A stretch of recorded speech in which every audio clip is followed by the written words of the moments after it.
candidate state. Among the countries making that call, Poland, Slovakia, and the Czech Republic. Now, one country going even further in its call is Ukraine itself. President Zelensky held a signing ceremony Monday, making a formal request to join the Union immediately. It's a process that normally takes years. Zelensky wants it fast-tracked.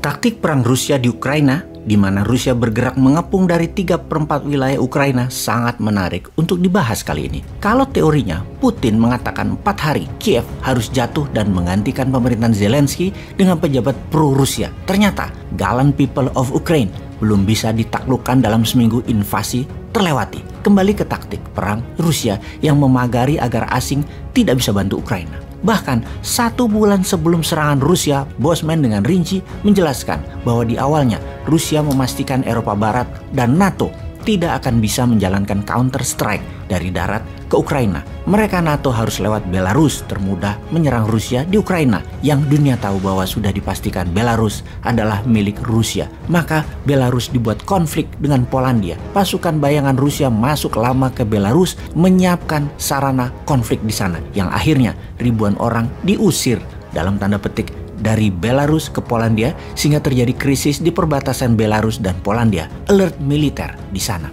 Lalu pasukan darat Rusia masuk ke Belarus, mengepung sisi utara Kiev yang dari perbatasan Belarus ke Kiev hanya berjarak 150 km. Dari sisi timur Ukraina, wilayah Donbas, ada sekitar 400 km menuju Kiev. Pasukan darat terbesar Rusia disiapkan beserta pasukan udara Rusia. Pasukan laut dan darat dari sisi selatan Ukraina lewat Crimea. Kode pertama, gerakan separatis pro-Rusia menghajar Donbas. Kiev diam saja. Lalu esokan harinya, pasukan Rusia dari 3 penjuru gaspol menyerang dengan satu tujuan, menaklukkan gedung pusat pemerintahan dan menggulingkan Zelensky, presiden Ukraina saat ini. Pasukan darat, ground force, dilindungi pasukan udara, drone, dan artillery roket. Strategi militer Rusia sebenarnya strategi klasik, sudah bisa dibaca, tidak ada unsur surprise.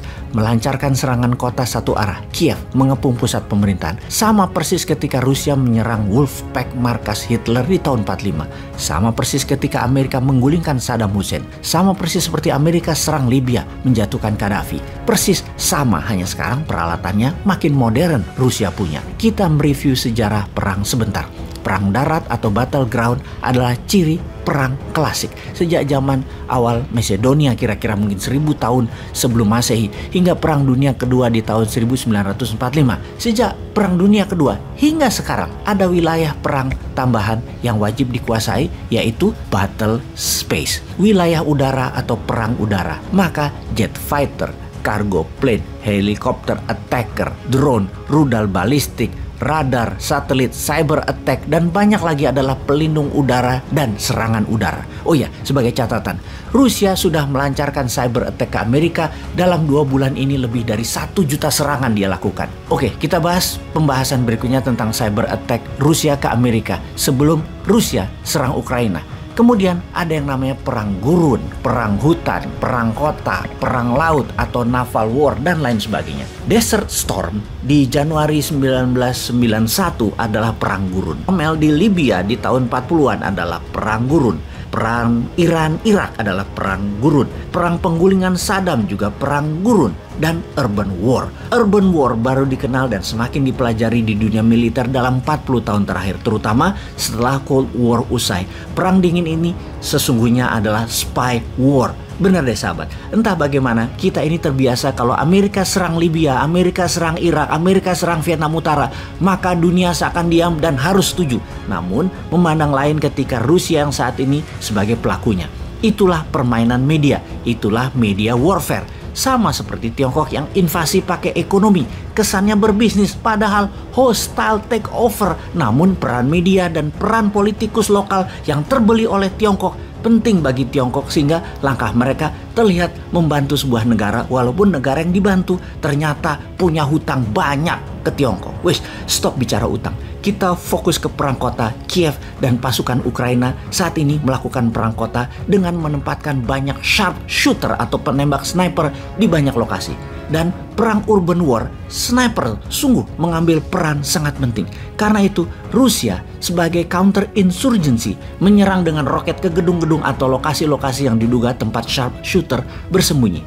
Sniper inilah yang membuat Kiev sejauh ini bertahan.